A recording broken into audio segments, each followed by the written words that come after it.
From the city of brotherly love, Philadelphia, to around the globe.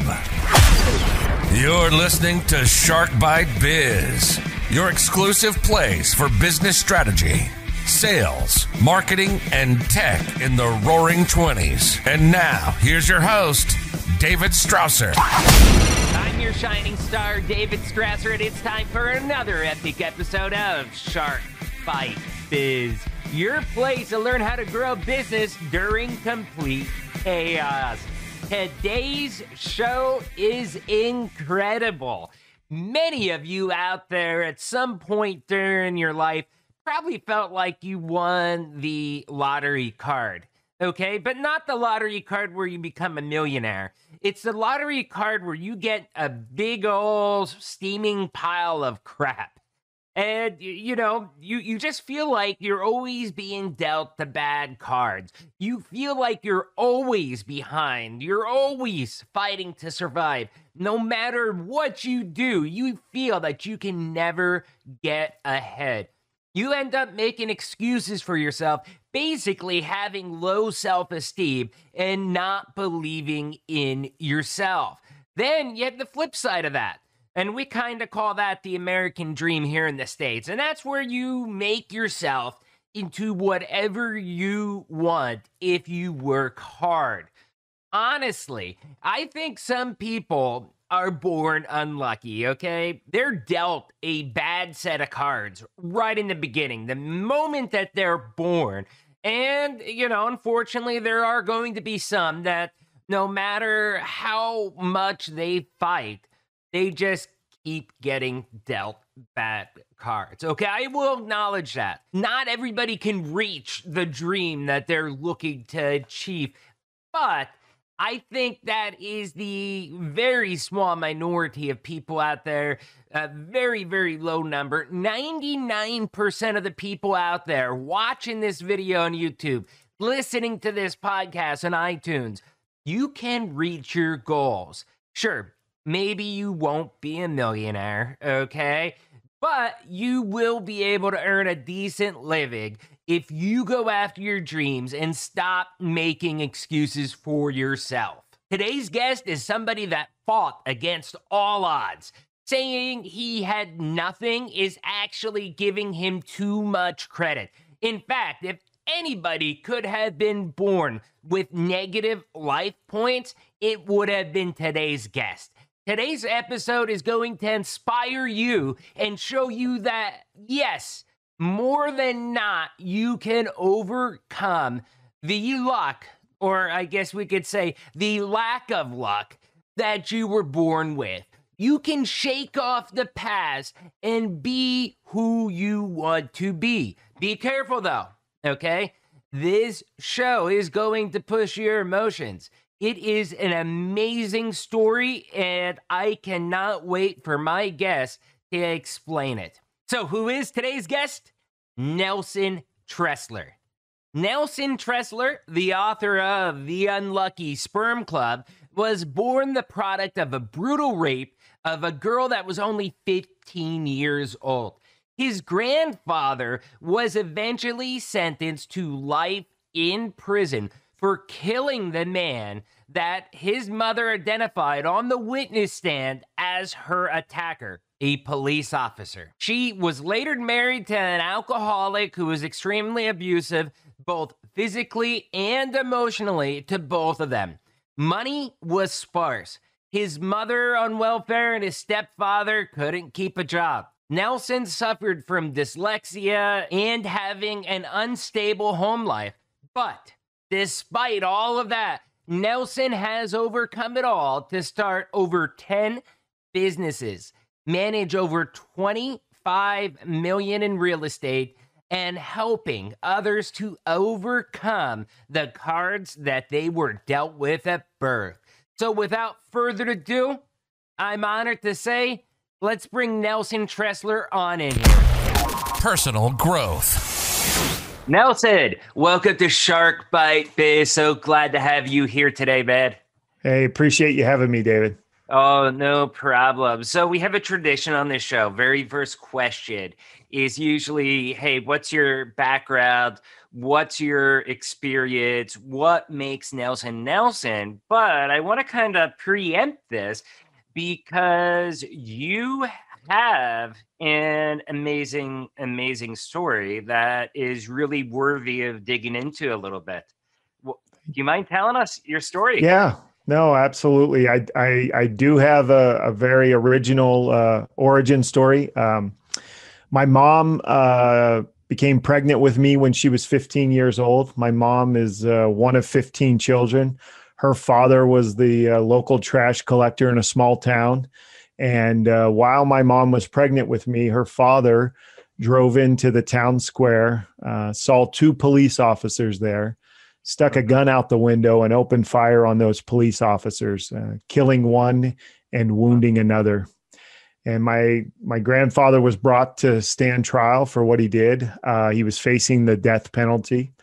And during the trial, my mom got up on the witness stand and testified that the reason that her father had shot and killed that police officer was that that police officer had pulled her over and raped her. And she was now pregnant with a baby who was me. And that testimony worked. My grandfather first trial ended in a hung jury. He was eventually found guilty. They took the death penalty off the table, and he was found guilty and spent the rest of his life in prison. Leaving behind me and my mom and the rest of his family in this small town to deal in those circumstances. How long ago was that? He was 48 years old, and I'm 48 now. So Yeah. 48 years ago.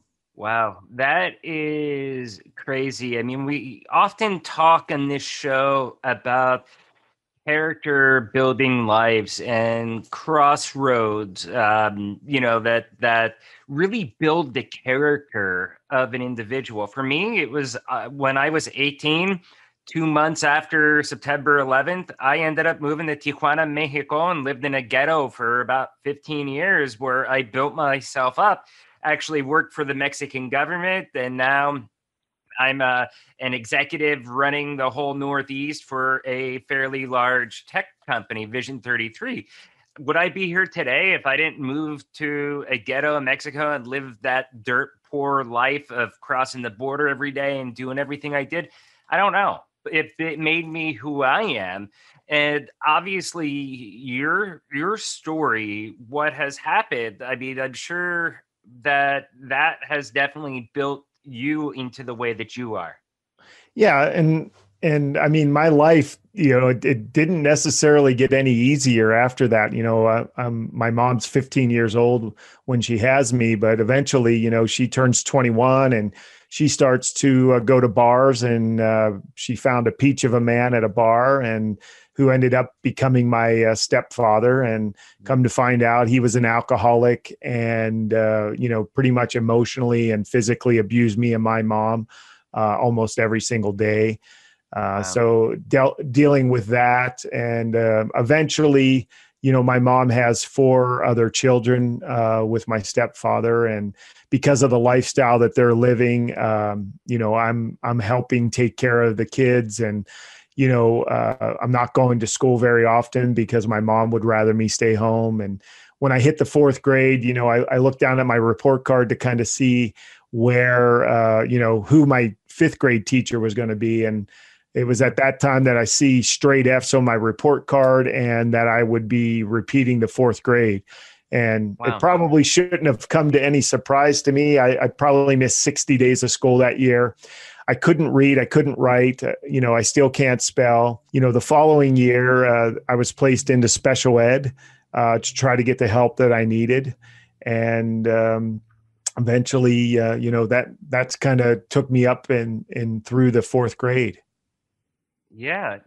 So, I mean, that is, as you were saying, a very original origin story. I mean, my mind is blown because the amount of success that you've achieved, I don't think that a lot of people would just give up. I think they would play the victim card. I mean, I did for a little bit when my parents first divorced. That was the main reason I ended up moving away. They had a nasty divorce, and it was so bad. I moved from coal country Pennsylvania to Mexico, and they play the victim cards. I mean, how did you end up kind of lifting yourself up to move forward in life and not just be sad by things that you couldn't change?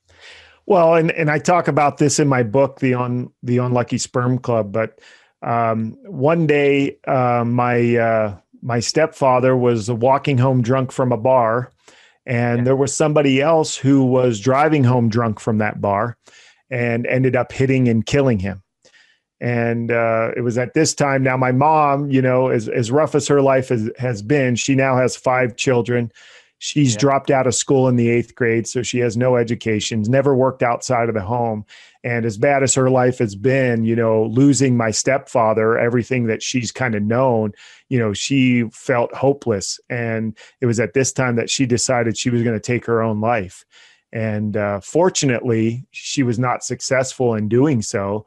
But she was placed in a psychiatric hold. And it was at that time that my family got split up. And I went to go live with my grandmother, who's the wife of the man who shot and killed the police officer. And my sister went to go stay with one of my aunts, and then my 3 brothers went to go stay with other family.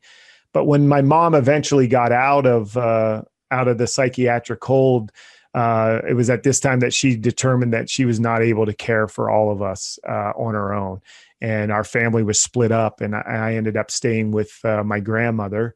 And that was kind of the first time in my life that I really had a stable life. And I say stable, kind of in air quotes here, because my gram had 15 kids. There were still quite a few of those kids living at home.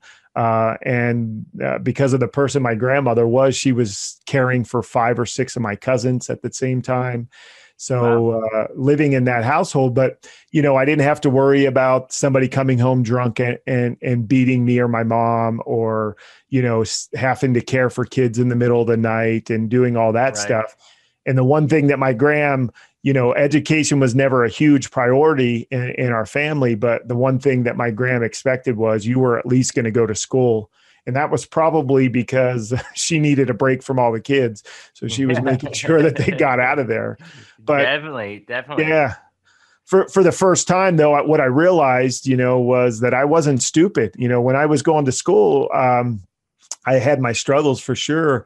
But I realized that, if I could kind of pay attention and start to learn.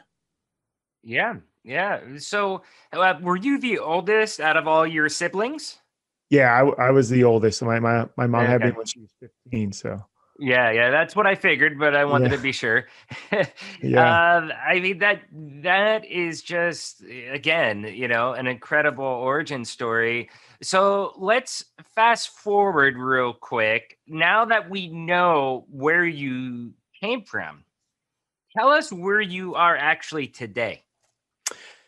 Well, now I've been able to publish my book, The Unlucky Sperm Club, which kind of goes into some details of some of the challenges that I had growing up, and it spins it into my current life and with my marriage and my son and the businesses that I started and the trials that I had kind of through that. But I've been truly blessed. I mean, after my first big goal was to become the first person in my family to graduate from college. Of my Graham's 15 children, only 2 had ever graduated from high school. None had ever even attended a college. So I set that goal. Even though I was in special ed, I couldn't read, couldn't write. I still can't spell. But, I kind of looked at my life. I was reflecting on my life at that time, and I determined that it sucked. So it couldn't be any worse to sit there and try to do something that I figured would have a better outlook for my future life. So after I did that, I joined the Air Force to get money to go to school. And and then ended up getting married while I was in school. But I eventually, 12 years after I set that goal, 4 different colleges and 4 years in the Air Force, I became that person, that first person in my family to graduate from college.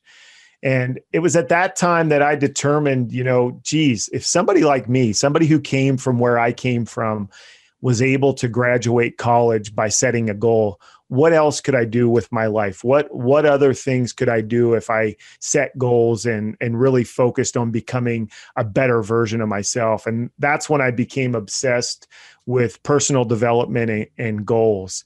And for the last, 25 years, I've been using goals and personal development in every area of my life. Out of college, I got a job at a commercial real estate firm, a top 5, commercial real estate firm. I was able to become the top producer in the retail division worldwide for that company several times.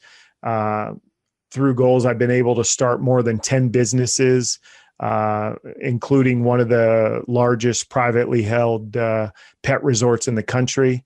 And was able to exit that. And then I built a chain of children's daycares in Las Vegas, some family fun centers. And so, I've had some great success professionally. And then, really, I've built a family that I couldn't have even imagined. Next month, I'll celebrate my 25th wedding anniversary to my best friend. Congratulations. Yeah, thank you. I mean, and it hasn't been a cakewalk. I mean, me and my wife joke that it's been the happiest 18 years of my life because we had some rough years in there. It's flown by. It only feels like 5 minutes, underwater, but I've been able to do that. And now we're raising 3 awesome young men who are productive and off to living great lives of their own. And that's what I love about goals and personal development is it doesn't just affect the person who's setting those goals. It's generational. It affects the generations to come. Oh, yeah, definitely. Definitely. So how many businesses? I mean, I know that you owned over 10 businesses. I know you see the chains of the learning centers, the family fun centers, but how many do you actually own present day? I'm involved in the family fun centers. We have a commercial rock yard. And then my new business is called I Got Smarter. And it is it's the goal fulfillment program that I've used, and designed over the last 25 years. We've built an app around it, and that's really where my passion is today. And a lot of my focus is building that business and getting the word out there so that people can use that program to change their own lives. Right. No, that's excellent. And I think most people, they know, okay, I have to set goals, you have to shoot for something.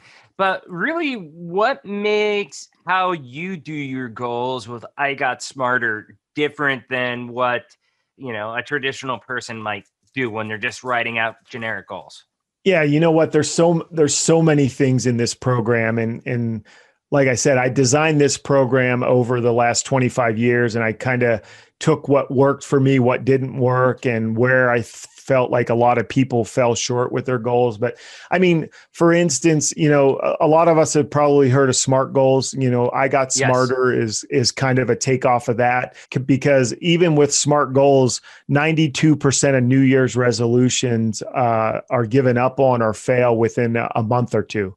So, I mean, even though you can write a good goal, that doesn't mean you have all the elements to finally achieve that goal. And that's what I did with I Got Smarter. But a few of the things that I think really separate us is, one is the app. So every day you have a morning and an evening ritual. Every day in the morning, you're designing your day. You know exactly what you need to accomplish to achieve your goals. So that's one thing is think about the last time you kind of fell short on a goal or gave up on it. Chances were that you weren't crystal clear on what had to happen next. And with our you didn't program, have that path to success. Yeah. Yeah, in our program, you always know what happens next. I think another big problem with people achieving goals is they set annual goals, and annual goals it's a long way off. And I mean, especially, I'm sure there's a lot of people out there that set a goal January 2020, and who could have anticipated what happened in 2020? So I'm sure a lot of people out there just threw their hands up and said, you know what, I'll wait till 2021. But now, one of my philosophies there, because you bring up a good point of discussion I'd like to talk about. The way I live is I always have one eye on the future. Okay, so whether it's an annual goal, 5-year goal, whatever, but then I also have one eye on the present, because I view whatever my ultimate goal is for that time period, the decisions that I make now are going to affect whether or not I make it down that path and reach that ultimate goal or not. I mean, what do you think about that? Yeah. How does that play into your philosophy? No, I mean, and we actually do the same thing in our program. Okay. I got smarter, but we have big goals, and a lot of my goals, they're going to take a year, 5 years, 10 years. But what we teach our, our members through the program is that we break every single goal down into a 30-day sprint. And, Okay. what you do is, your mind can really focus on 30 days at a time. And we show you, okay, this 30-day sprint is going to get you closer to that big goal. But when you set an annual goal, I mean, there's never that real urgency to what you need to do today. And another thing that we teach, and I got smarter, is that time is our most precious resource. There's nothing that we're ever going to be able to do to get a second of it back. So we want to use every second that we're blessed with, to fulfill our goal and to really work towards living the life that we want to live. So every day needs to count. And when you focus on a goal in a 30-day sprint, and then we set milestones along that 30-day sprint, so we know exactly where we need to be and whether we either need to step it up or if we're on track to hit that goal. So I think that's one of the key things that people fall short on is they set too long a term a goal, and then they don't have that urgency to really work on it day in and day out. So that's where you feel that your app, your goal setting program is going to essentially fill that gap, because you're kind of making them conscious of like, hey, look, this is your goal. Are you working towards this? And if you are, you're making them plan out how they're working towards that every day. Yeah, I mean, definitely the morning and the evening ritual, and really planning out your day and planning specifically what you're going to do that day to accomplish your goals. I mean, there's a lot of things to our program. I mean, another thing is, speaking of focus, we work on 3 goals at a time. I mean, I'm sure a lot of us out there have, lots of goals, hundreds of goals, but whenever you start focusing on too much, you don't focus on anything. And so we focus on 3 goals every 30-day sprint, and we can change those goals. I know I find in my life, I'll be working on some goals, and then I'll realize, you know what, I need to really focus on this relationship, or I need to focus on this business. And the great thing with a 30-day sprint is it gives you that opportunity to do that every 30 days. Yeah, totally great. So one thing you've mentioned a few times is the morning or evening rituals. How important is it to have an actual ritual or routine every morning or every evening? Oh, I mean, we are what our routines and our habits are. And I mean, especially when you're setting down and our app runs you through this morning ritual. And what this morning ritual actually does is it automatically populates your task list for the day.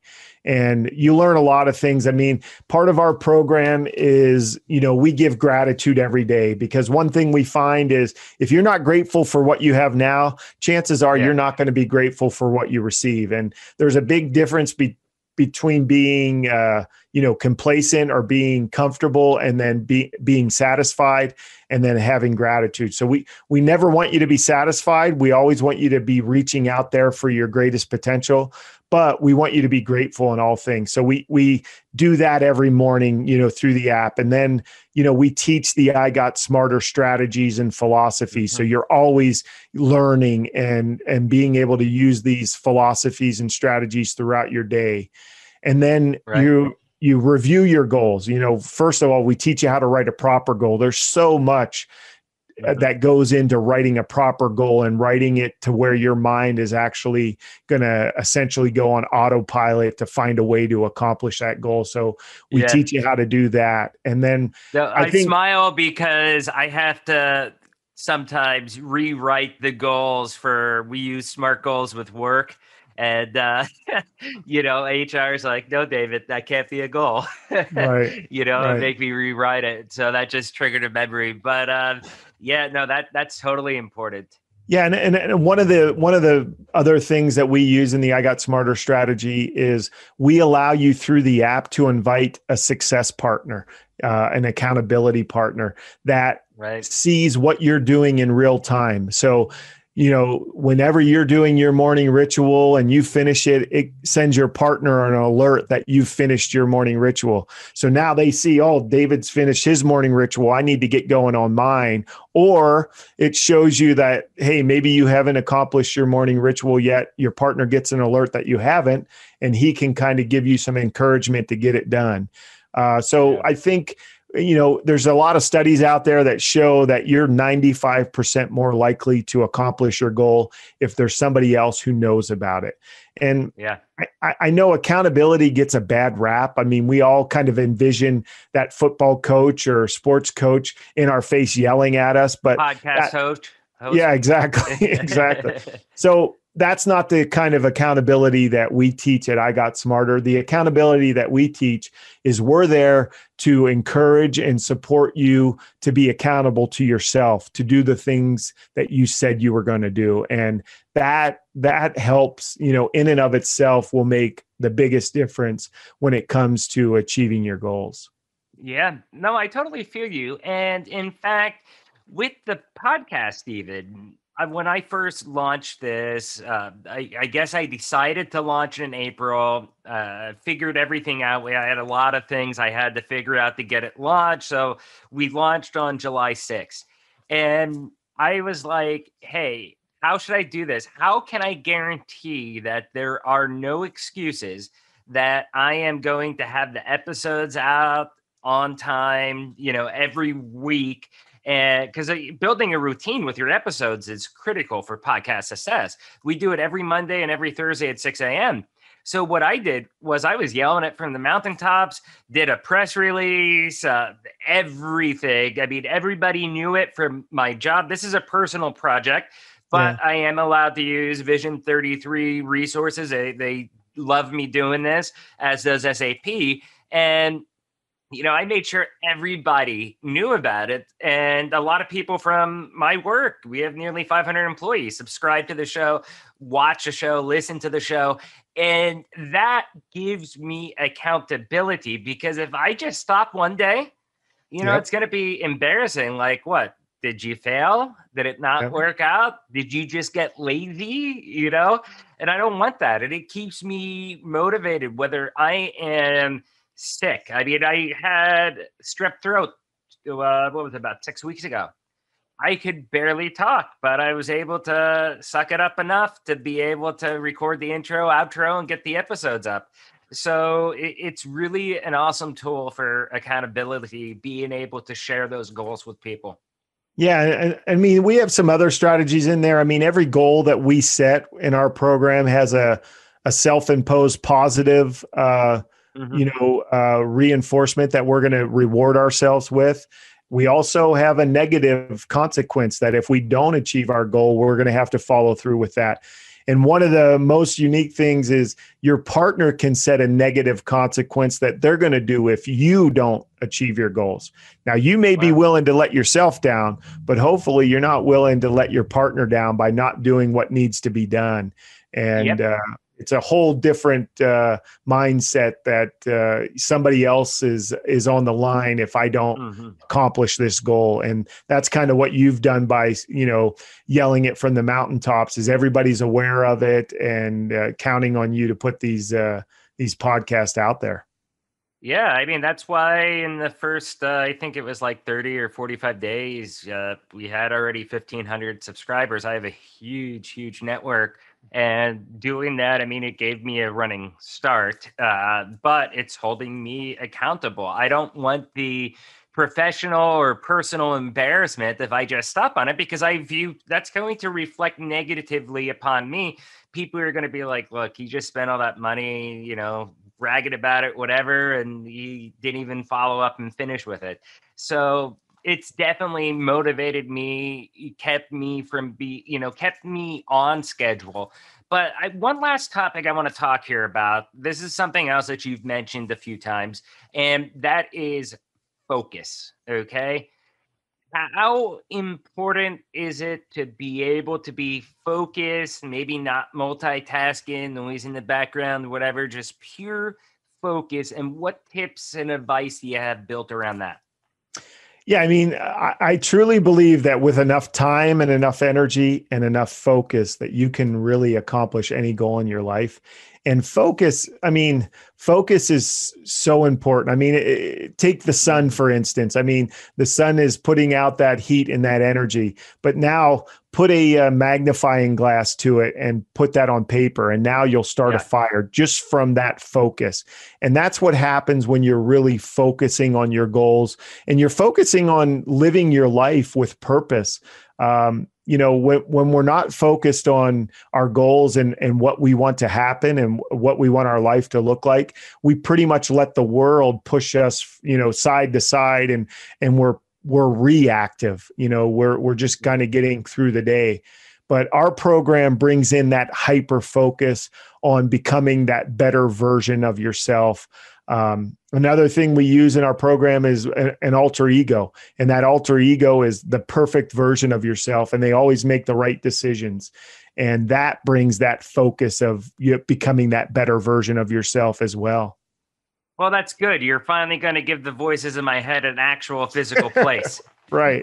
Exactly. They get the respect they need through the I Got Smarter app. Now, with focus, though, I want to ask this follow-up question, and I think this relates a lot to your personal story as well. Okay, the focus that a person has.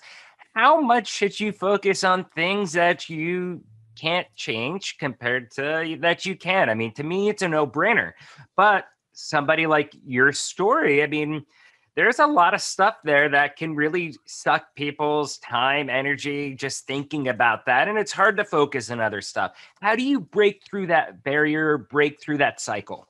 Well, I mean, I truly believe that you get to give meaning to everything that happens to you in your life. And if you get to give meaning to everything, why on earth would you ever give anything a negative meaning? And I know there's situations out there that are horrible, but if you dig deep enough, you'll find something good in every situation that you're in.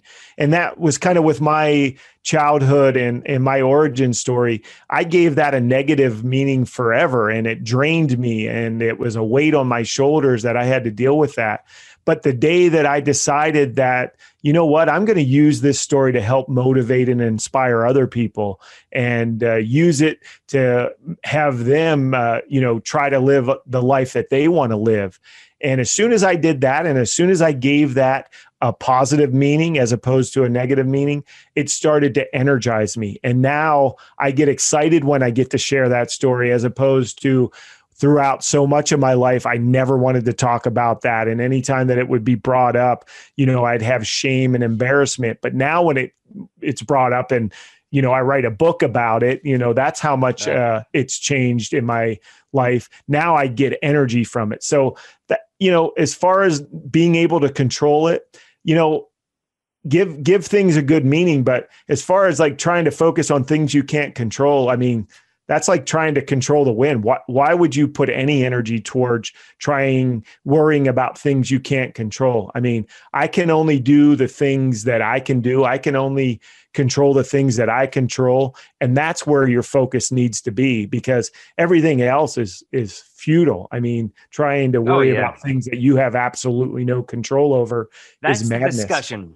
The discussion I have with my wife all the time. And, I'll use an example. Say something in politics happened that she doesn't agree with.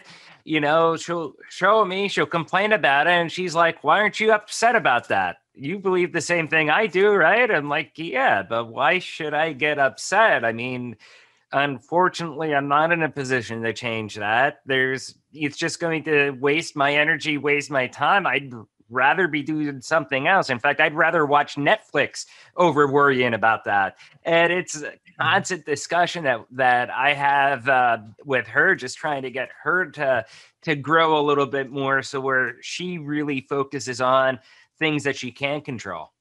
Well, and I think that's about being more productive in your life, is to learn the difference between what you can control and what you have no control over. I mean, as far as politics, I mean, you pretty much can vote and you can maybe get out there and have your voice heard, but worrying about it and stressing about it and fuming over things, that's not changing anything. All that's doing is changing you and stressing you out. So get rid of those things. I mean, if you really want to make a difference, figure out what you can do to make a difference, and then go and do that. I totally agree. So, hey, Nelson, this has been an amazing interview. You have a very, very personal story that you were able to share with our audience. And I'm really honored and very, very grateful that you were able to share that, because I really think it's going to help inspire people that listen to this show and be like, hey, if Nelson can overcome this, I can overcome that. So thank you so much. How can people reach out to you? Yeah, thank you for having me on. I mean, you can go to nelsontressler.com and that'll give you a link to the I Got Smarter program, as well as the Unlucky Sperm Club, my book. My book's for sale on Amazon and everywhere else books are sold, and the app is on all the app store. Yeah. I will make sure that we have the links in there for the nelsontressler.com. We will have the link in the description for the book, as well as the I Got Smarter apps. Everything will be there on YouTube, iTunes, Spotify, Google Podcasts, anywhere their show is. Look in the description. You'll find the links. Nelson, again, thank you so much, man. This has been such a wonderful, deep conversation that I really think will help a lot of people break through what they're going through right now in this pandemic. Yeah, I appreciate you having me on, and grateful to share my story. Yep. Cheers. See ya. Totally speechless from that interview. That is one of the hardest stories I think I've ever had to hear my whole life, and it is truly amazing. Everything that Nelson had to overcome to become who he is today. I mean, literally, he had every hurdle in life that you could probably get. And this guy didn't even jump over him. No, he had a jetpack and flew right past them all. So, Nelson, if you're watching this, my heart goes out to you. Excellent story. And I'm in awe in everything that you've achieved so far in life. So first off, I know you all loved that interview with Nelson. If you did, help us grow Shark Bite Biz. Smash that like button, smash that subscribe button, okay? And if you really want to help this channel grow its community of like-minded business people looking to grow personally, looking to grow their business, looking to have professional career growth, okay? Do us a favor. Let's get Shark Bite Biz and the Unlucky Sperm Club and Nelson Tressler trending on social media. Share this video out to your whole network and seriously help us all get trending and grow this community. So let's get back to Nelson. Wow. Just totally wow. If you think your life is hard and you had a lot to overcome, look at what Nelson did. He didn't cry about being in a bad situation. Okay, he probably did when he was younger, but eventually then he realized, well, crap, I can't change this. Let's focus on what I can change. And because of that, he essentially rose to a level in his career that most of us dream about. That is something you can achieve. You can unlock your financial goals by not being complacent, by accepting what you cannot change, and by focusing on what you can control. Now, another huge topic that Nelson talked about was goals. He is absolutely correct. Too many of us set long-term goals, okay? Everybody's like, hey, what's your 5-year plan? What's your goal in 10 years? Where do you want to be in life? We set those, but do you actually have a way to track, monitor the progress to ensure that you're actually going down the path to reach those goals? I have a saying I've said on this show many a times. One eye on the future, one eye on the present, okay? It's not because I have my head in the clouds that I'm thinking, oh, I want to get all the way up here to this level or whatever. No, my head's not in the clouds. Quite the opposite.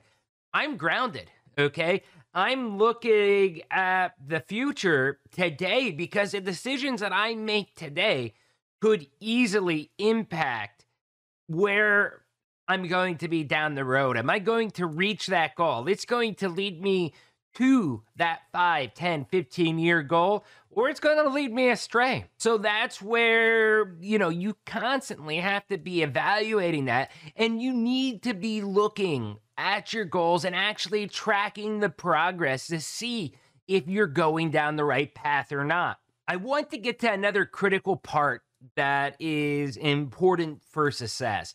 But before I go to what Nelson said, did you ever hear about the 5 a.m.ers? They say, I don't know if it's true or not, but most CEOs of successful companies like Fortune 100, 500 companies, whatever it may be, they wake up at 5 a.m. because it is one of the best times to get up and actually get stuff done because you have nobody else bothering you at that time.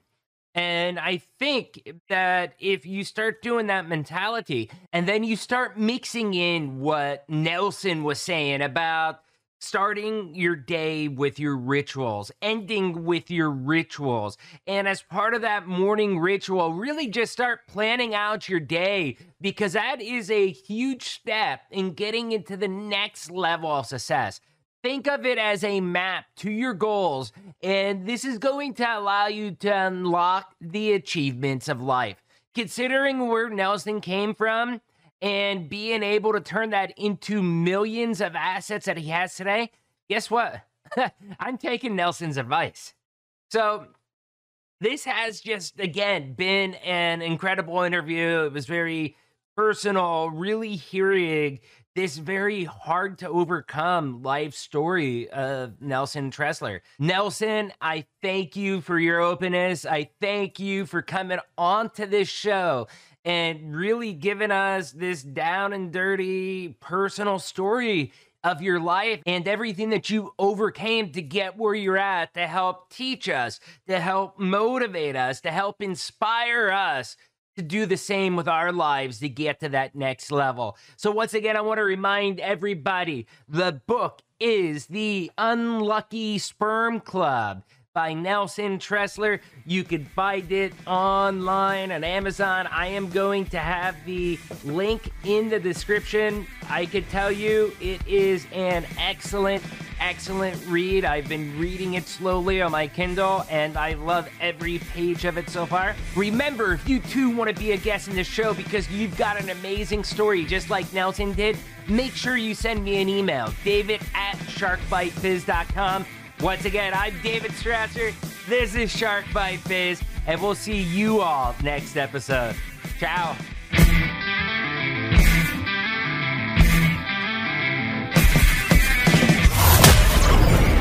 Thank you for listening to Shark Bite Biz. We hope you got some insightful info from this podcast. Be sure to subscribe to us through your favorite podcast app and visit us on the web at www.sharkbitebiz.com. How has business changed for you in the 20s? Email us at podcast@sharkbitebiz.com so you can join us and share your story.